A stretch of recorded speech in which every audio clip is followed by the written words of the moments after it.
મારું નામ રમેશભાઈ પોચાભાઈ રબારી કે સૌ પ્રથમ તે વડાપ્રધાન તરીકે બેઠા ત્યારે આપણે નર્મદા ડેમની ઊંચાઈ પૂરી કરીને એમને ખેડૂતોને પાણીનો પ્રશ્ન હલ કર્યો છે। અત્યારે ગામડે ગામડે પાણી પહોંચી રહ્યું છે।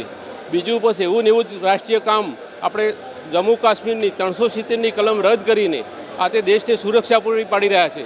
જે દેશને આપણે કહીએ કે 370ની કલમથી શું ફરક પડે છે, પણ ઘણો બધો ફરક પડતો હોય છે।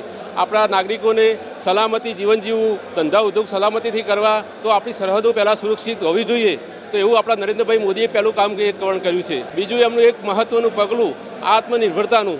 આજે આપણે આત્મનિર્ભર માટે દરેક ગામની દરેક ખેડૂતની બળક બને, પોતે બનાવે, પોતે વેચે અને આપણો દેશ આત્મનિર્ભર બને એ માટે કંઈક સારું કામ કરી રહ્યા છે। એ જ રીતે સુરક્ષાની દ્રષ્ટિએ પણ આત્મનિર્ભરનું કામ કરી રહી છે। યુદ્ધની નીતિ યુદ્ધ ચાલી રહ્યું છે, તો આવા સમયે પણ એમને એવો કંટ્રોલ કરીને આપણા દેશમાં આજે આ ડીઝલ પેટ્રોલ આપણે સૌને મળી રહ્યું છે। એક એમની રાજનીતિને કારણે આ રીતે આપણને સુરક્ષા મળી રહી છે। અને આ 12 વર્ષથી એમણે એટલા બધા મહત્ત્વના કામો કર્યા છે કે આજે આપણો દેશ સુરક્ષિત છે। આજે આપણા દેશનું દુનિયામાં આપણે નેતૃત્વ કરે એવી, વિશ્વગુરુ બને એવી આપણી એક સત્તા છે। તો આવું આ બધા અસંખ્ય કામો નરેન્દ્રભાઈ મોદીએ આપણે કર્યા છે। તો આ શાસન નરેન્દ્રભાઈ મોદી હજુ પણ આપણને વધારે સેવા આલે અને હજુ આપણને એમને વધારે લાભ મળે એવી આશા સાથે જય હિન્દ, જય ભારત।